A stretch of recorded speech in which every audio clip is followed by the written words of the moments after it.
পাতিছে নমৰাৰ লগত ক'বলৈ যাম বুলি কৈছিলে কিমান সময়ত কথা পাতিছিলে আপুনি 9:50 মই কথা পাতিছোঁ ভাত খালি নে মই ভাত খাই আছোঁ ৰাতিপুৱা কেছ আছে সোনকালে উঠিবি তই কেছ আছে বুলি কৈছে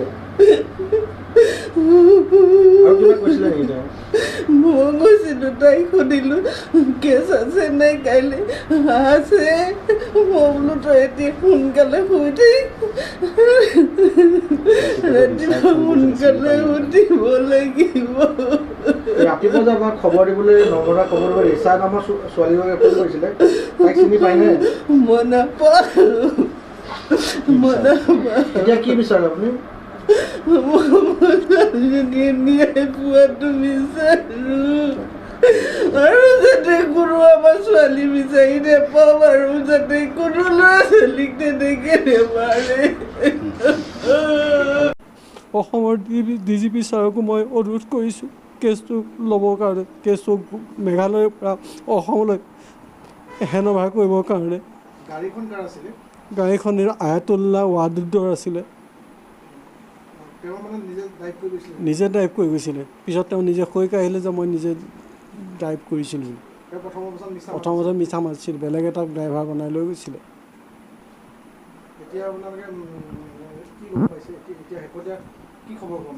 এই গতিকে খবৰ মইতো এই মুহূৰ্তত একো বাতৰি চোৱা বা হেৰি চোৱা মোৰ কোনো মানসিকতা নাই মই একদম মাকৰ অৱস্থা চূড়ান্ত বেয়া হৈছে বহুতো অৱস্থা একদম বেয়া হৈছে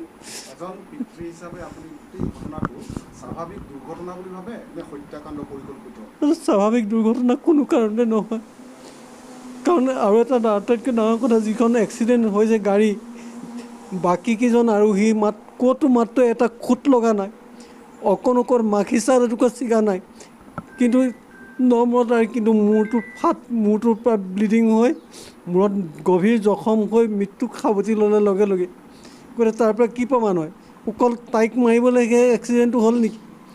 গাড়ী য'ত দুৱাৰখনত মাৰিছে দুৱাৰখন সোমাই গ'লে ভিতৰে আৰোহীখিনিয়ে প্ৰত্যেকেই দুখ পাব অলপ নহয় অলপ দুখ পাব কিন্তু অকল তাইহে দুখ পালে বাকীখিনিয়ে কেনেকৈ গ'ল আৰু ড্ৰাইভাৰজন মুঠেই একদম নিখুঁতভাৱে আছে কোনো তাত কোনো স্পট নাই গাড়ীখনৰ পলাই আহিছিলে গতিকে উচিত তদন্ত কৰিলে নিশ্চয় ইয়াৰ আচল ৰহস্যটো ওলাই পৰিব আমি শেহতীয়াকৈ গম পাইছোঁ যে যিজন গাড়ীৰ চালক আছিল সেই চালকগৰাকী AIUDFৰ বিধায়কগৰাকীৰ পুত্ৰ আছিল আয়াতুল্লাহ হাফিজুৰ ৰহমান তেখেতৰ পুত্ৰ আছিল AIUDFৰ বিধায়ক কি ক'ব এই মুহূৰ্তত হেৰি চিনাকি আছিল নেকি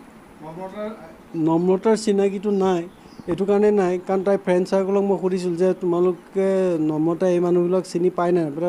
আংকুল তাইৰ মুখত কোনো দিনেই এই মানুহবিলাকৰ নাম নাই মাত্ৰ প্ৰজ্ঞা আৰু মৃগাংকক চিনি পায় ৰিচা বৰুৱাৰ জৰিয়তে ৰিচা বৰুৱাই হেনো এদিন প্ৰজ্ঞা আৰু মৃগাংকক চিনাকি কৰি দিছিলে আৰু সেই অজুহাততে ৰিচাটো দিল্লীলৈ গুচি গ'ল আৰু প্ৰজ্ঞা আৰু এই মৃগাংক গুৱাহাটীত থাকে তেতিয়া তেওঁলোকৰ মাজত কথা বতৰা হয় মৃগাংক বোলা ল'ৰাজনে কিবা বিজনেছ কৰে প্ৰজ্ঞাই কি কৰে মই ইমান সঠিক নাজানো আৰু সেইটো নাজানো মই ইমান ডিটেইলছ লোৱাৰ মোৰ সেই সময়ত মোৰ হেৰি নাই কাৰণ সেইবিলাকতো আগতে মই এনেই ৰিচা বৰুৱাৰ নামটো এদিন নে দুদিন মাকে তাইৰ মুখত শুনিছিলে কিন্তু বাকীকেইটাৰ নাম কিন্তু আমি কাকো শুনা নাই আৰু এইখিনিতো এইটো কি আয়াতুল্লাহ নে কি এইবোৰতো নাম টোটেলি তাইৰ মুখত আৰু কোনো দিনে তাই সেইটো নাই তাই যিকেইটা ফ্ৰেণ্ড চাৰ্কলত যিখিনি আছে সেইখিনি আমি জানো আৰু প্ৰতি মুহূৰ্ততে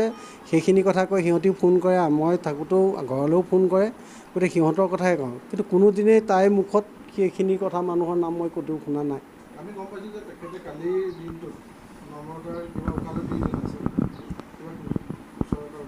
পৰহিটো দিন আছিলে কিন্তু কালিতো কথাটো মাককতো তেনেকৈ হেৰি কৰা নাছিলে যে পৰহি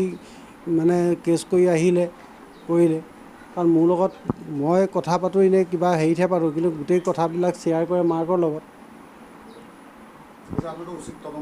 মই উচিত তদন্ত হোৱাটো বিচাৰিছোঁ